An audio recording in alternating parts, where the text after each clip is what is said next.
ଆପଣମାନେ ତ ମାଛ ଭଜା ବହୁତ ଥର ବନେଇଥିବେ କିନ୍ତୁ ଟିକେ ଆଜି ଆମେ ଅଲଗା ଡିଫରେଣ୍ଟ ଷ୍ଟାଇଲରେ ପ୍ରସ୍ତୁତ କରିବା। ତ ଦେଖନ୍ତୁ ଏଠି ମୁଁ ଦୁଇଟି ବଡ଼ ସାଇଜ୍ ମାଛ ନେଇଛି, ତାକୁ ଛୁରୀ ସାହାଯ୍ୟରେ ଟିକେ କଟିଂ କରିଦେବା। ସେଥିରେ ହଳଦୀ ଟିକେ ଅଳ୍ପ ଟିକେ ପୁରା ଗୋଳେଇକି ସାଇଡ଼୍ରେ ରଖିଦେବା।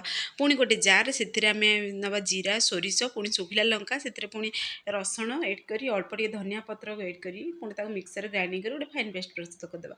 ସେ ଫାଇନ୍ ପେଷ୍ଟକୁ ଗୋଟେ ଆମେ ଏଠି ପ୍ଲେଟ୍ ନେବା, ସେଥିରେ ହଳଦୀ ଗୁଣ୍ଡ, ଲଙ୍କାଗୁଣ୍ଡ, ଜିରା ପାଉଡ଼ର, ଧନିଆ ପାଉଡ଼ର, ପୁଣି ସେ ବେସର ବଟାକୁ ଏଡ଼୍ କରି ଭଲସେ ଟିକେ ମାଛ ଉପରେ ତାର ନା କୋଟିଂ ଦେବା, ସ୍ୱାଦ ଅନୁସାରେ ଦେବା ଲୁଣ।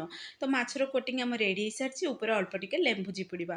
ତ ଫାଇନାଲି ଦେଖନ୍ତୁ ପରଫେକ୍ଟଲି ପୁରା ପ୍ରସ୍ତୁତ ହେଇସାରିଛି। ଗୋଟେ କରେଇ ନେବା, ସେଥିରେ ଅଳ୍ପ ଟିକେ ସୋରିଷ ତେଲ ନେବା, ତେଲ ପୁରା ଗରମ ହେଇସାରିବା ପରେ ମାଛକୁ ସେଥିରେ ଏଡ଼୍ କରି ଆମେ ଦୁଇ ସାଇଡ଼୍ ଯାକ ବହୁତ ବଢ଼ିଆ ପୁରା ଫ୍ରାଏ ହେଲା ପର୍ଯ୍ୟନ୍ତ ଆକୁ ଆମେ ଫ୍ରାଏ କରିବା। ଦେଖନ୍ତୁ ଫାଇନାଲି କେତେ ସୁନ୍ଦର ପୁରା ଫ୍ରାଏ ବି ହେଇସାରିଲାଣି ମାଛ ଆମର। ସେମ୍ ପ୍ରୋସେସ୍ ଚାଲନ୍ତୁ ଆଉ ଗୋଟେ ମାଛ ବି ଫ୍ରାଏ କରି ରେଡ଼ି କରିଦେବା। ଆପଣମାନେ ଯଦି ଲଙ୍ଗ୍ ଭିଡ଼ିଓ ଦେଖିବାକୁ ଚାହୁଁଛନ୍ତି ତାହେଲେ ଝିଲି କୁକିଂ ୟୁଟ୍ୟୁବ୍ ଚ୍ୟାନେଲ୍ ଯାଆନ୍ତୁ, ଯାହାଫଳରେ ଆପଣମାନେ ଲଙ୍ଗ୍ ଭିଡ଼ିଓ ଦେଖିପାରିବେ। ଫାଇନାଲି ପ୍ରସ୍ତୁତ ହେଇସାରିଲାଣି ମାଛ ରେସିପି।